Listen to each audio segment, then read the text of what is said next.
Bonjour à tous, bienvenue dans le webinaire du cabinet CBA, cabinet Benayoun et Associés.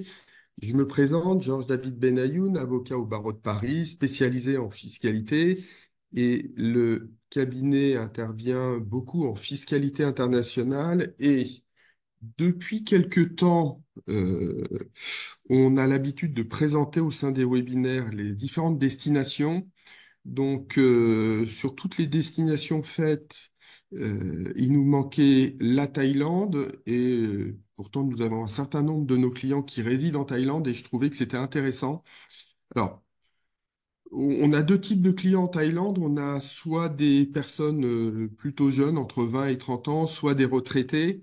Alors, pourquoi des retraités? Parce que on a d'abord une problématique de visa. Il faut toujours se poser la question, comment on peut aller vivre dans un pays? Indépendamment de la fiscalité. Et il se trouve que nous, en France, on est sous un prisme un peu différent parce que on a des destinations, notamment tous les pays européens, où la question ne se pose pas. Et puis après, il y a des destinations où c'est plutôt facile d'y aller. Et puis des destinations plus compliquées comme les États-Unis. En Thaïlande, c'est plutôt simple. On a ce qu'on appelle les visas retraite, les OA, les OX, et puis on a tout type de contrat, de visa investisseur. Alors, préalablement, on va parler rapidement de la notion de résidence fiscale. C'est toujours un sujet que j'adore parce que c'est quand même le sujet principal de la fiscalité internationale.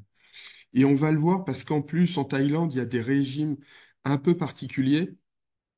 Euh, le fait d'être résident fiscal d'un pays, ça équivaut à la nationalité pour le passeport et pour certains droits. Euh, la nationalité n'a pas d'impact en fiscalité. Ce qui compte, c'est la résidence fiscale. Et on a trois critères qui sont en droit interne le foyer fiscal, le centre des intérêts économiques et la durée de séjour, quand on regarde. Et ce sont des critères qu'on retrouve également dans la convention fiscale entre la France et la Thaïlande. Donc c'est très important d'avoir toujours ça en tête lorsque des clients viennent et me disent, voilà, je voudrais partir telle destination, je leur dis, attendez, vous avez une activité professionnelle, elle se trouve où? Elle demeure en France, elle va être dans ce pays, vous êtes à la retraite, qu'est-ce que vous allez faire? Combien de temps vous allez passer? Et on fait la première analyse, alors qu'ils aiment plutôt pas beaucoup, c'est celle de savoir comment on va traiter, est-ce qu'ils sont résidents fiscaux du pays? C'est pour ça que je commence par ça. Alors, quand on rentre dans le détail du régime thaïlandais, on va voir deux choses. En Thaïlande, ils vont distinguer selon que vous soyez résident fiscal ou non, avec des notions un peu différentes. Alors, basiquement, eux, c'est vraiment la durée du séjour qui prime.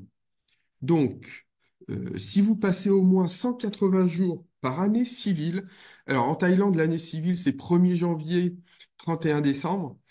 Alors, quand je fais cette remarque, souvent mes clients rigolent, mais il y a tellement de pays où on a du décalage. Vous allez à Hong Kong, vous allez être du 1er avril au 31 mars. Maroc aussi, vous êtes en décalage. Vous avez pas mal de pays en décalage. Donc, sur l'année civile, on va regarder si vous passez au moins 180 jours. Si vous passez 180 jours, il est dit que vous êtes résident fiscal thaïlandais. Donc, tous vos revenus de source thaïlandaise sont imposables en Thaïlande. Par contre, les revenus de source étrangère ne vont être imposables en Thaïlande que si vous les ramenez en Thaïlande l'année où vous gagnez la somme. Si vous amenez les sommes un an après les avoir gagnés, vous ne serez pas imposable en Thaïlande. Alors ça, c'est une des spécificités de la fiscalité et de régime qu'on voit chez nos clients thaïlandais, français qui résident en Thaïlande, qui est relativement importante. Et on se rend compte en réalité que nos clients, ils font quoi? À part avoir acheté souvent un bien immobilier parce que c'est pas cher, ils ramènent pas leur argent, leur liquidité en Thaïlande. Pour autant, je ne les autorise pas à les conserver en France parce que ça pourrait remettre sur l'avant la notion de centre des intérêts économiques. Donc c'est souvent le Luxembourg ou la Suisse ou d'autres pays. Et la seule chose qui rapatrie, mais avec une année de décalage, ce sont leurs retraites. Donc ils vont se trouver souvent être plutôt neutres en fiscalité thaïlandaise et avoir optimisé leur fiscalité française. Autre cas, même si c'est écrit différemment, c'est si on passe moins de 180 jours. Dans ce cas-là, vous allez être imposé en Thaïlande que sur les revenus de source thaïlandaise. Par définition, tous les autres revenus ne seront pas imposés en Thaïlande. Alors la Thaïlande, je vous ai mis le barème français que peu de gens connaissent parfaitement.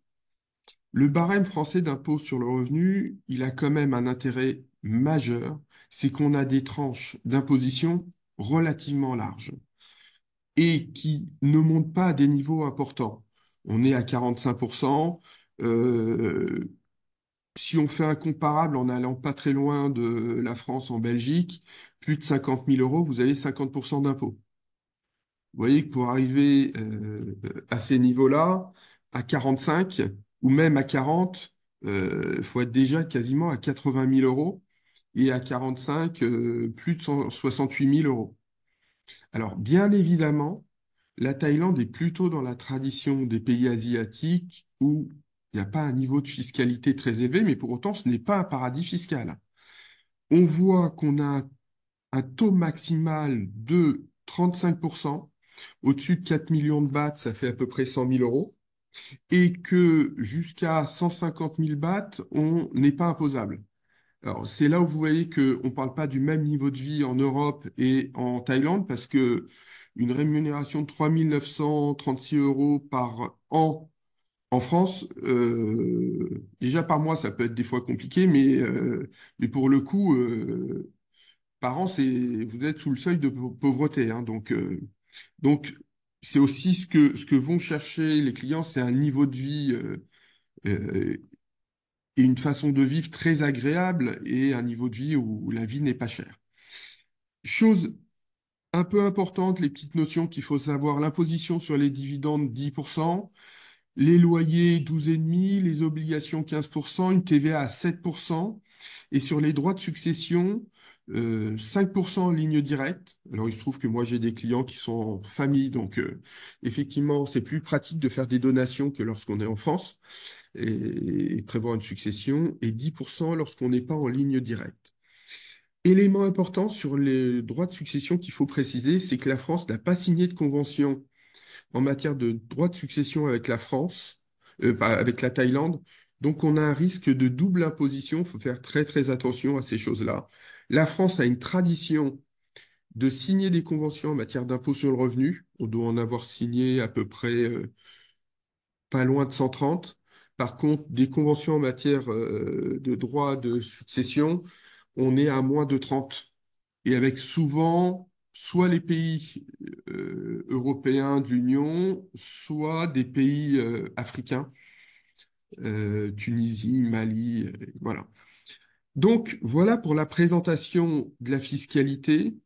Dès qu'on arrive en Thaïlande, on a l'habitude, mais comme dans n'importe quel autre pays, je dirais, hein, d'aller prendre un NIF, un numéro d'identification fiscale, qui va permettre de faire des déclarations et de déclarer soit des revenus de source étrangère, soit des revenus de source thaïlandaise.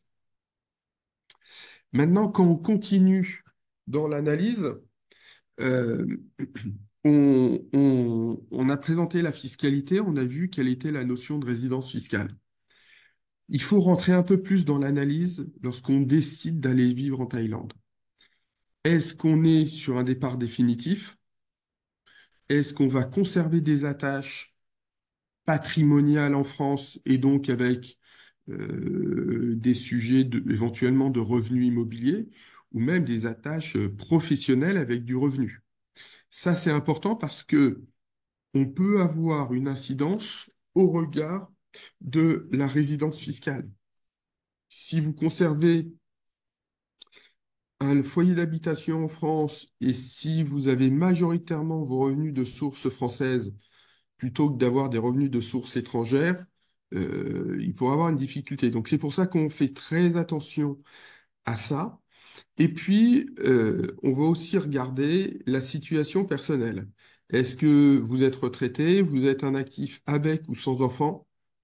Ça va impacter sur la définition de la résidence fiscale et donc de savoir si vous êtes rattaché vraiment sans risque à la Thaïlande ou si vous avez un risque que la France vous rattrape et vous impose.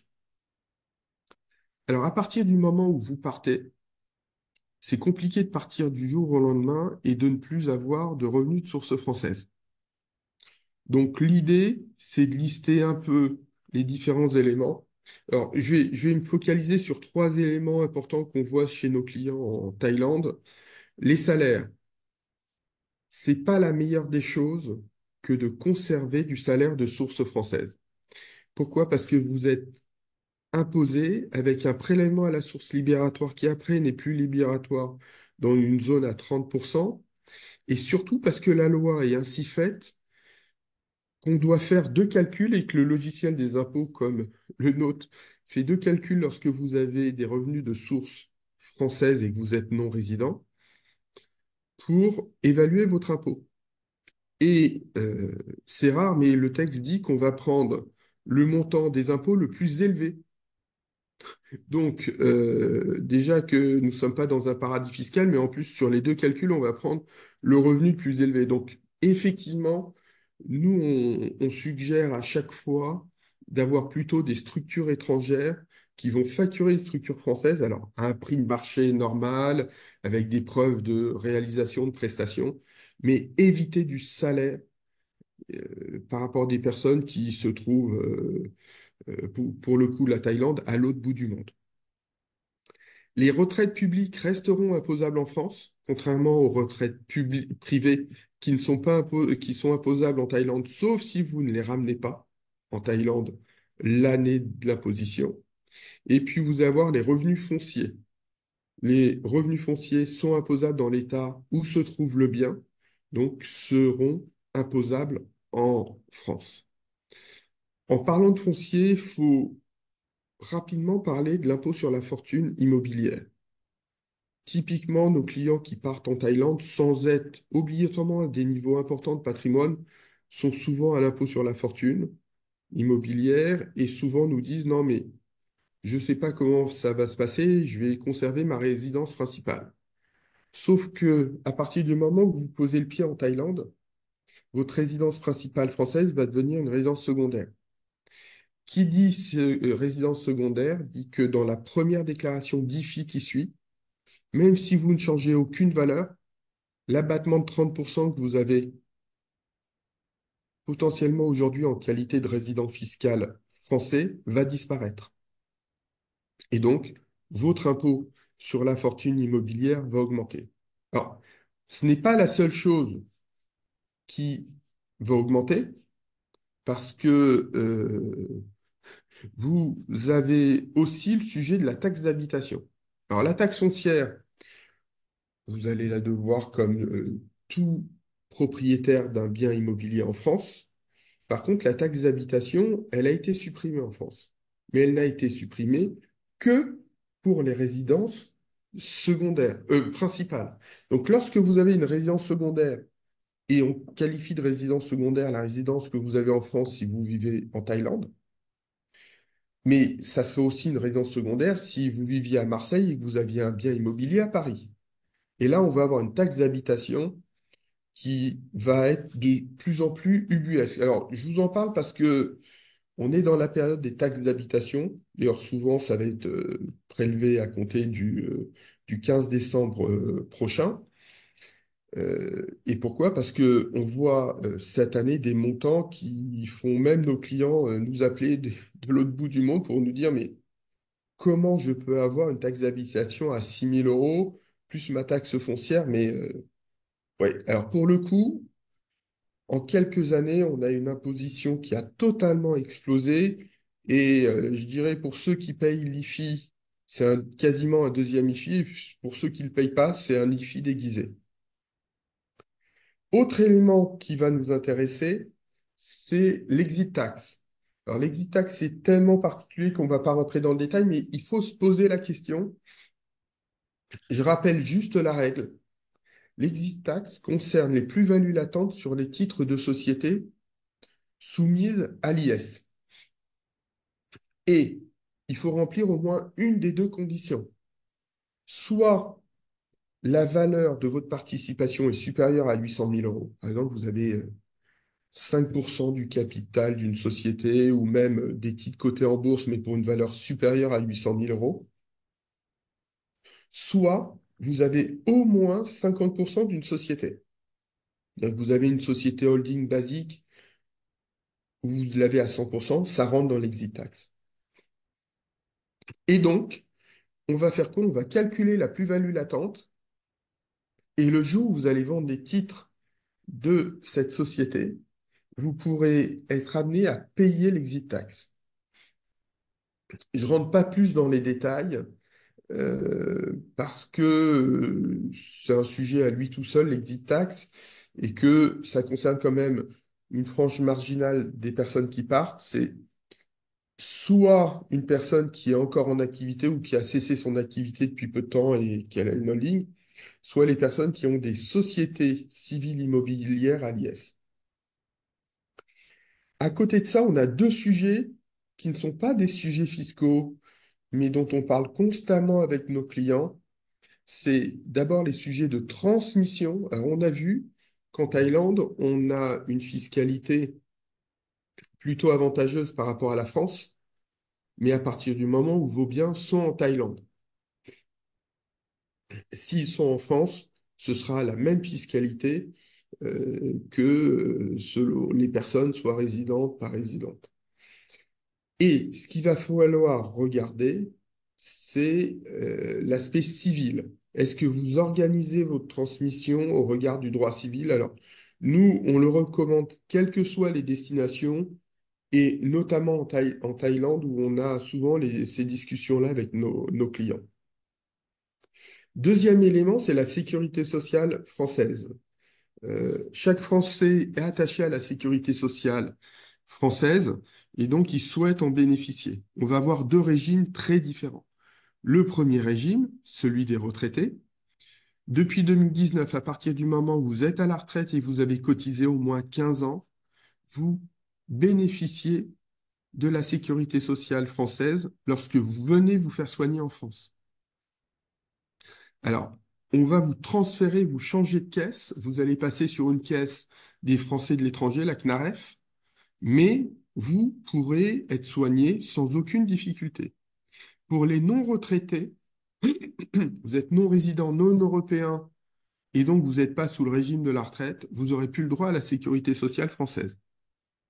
Alors, on sait qu'on peut être amené à tricher, puisque si vous allez voir votre médecin, vous lui donnez une adresse française et que la sécurité sociale n'est pas informée, elle continuera à vous répondre et à vous rembourser. Néanmoins, généralement, ce qui est fait, les personnes souscrivent un contrat auprès de la CFE, la Caisse des Français de l'étranger. C'est une sécurité sociale privée qui permet d'être couvert lorsque vous résidez à l'étranger et donc de vous faire soigner en France.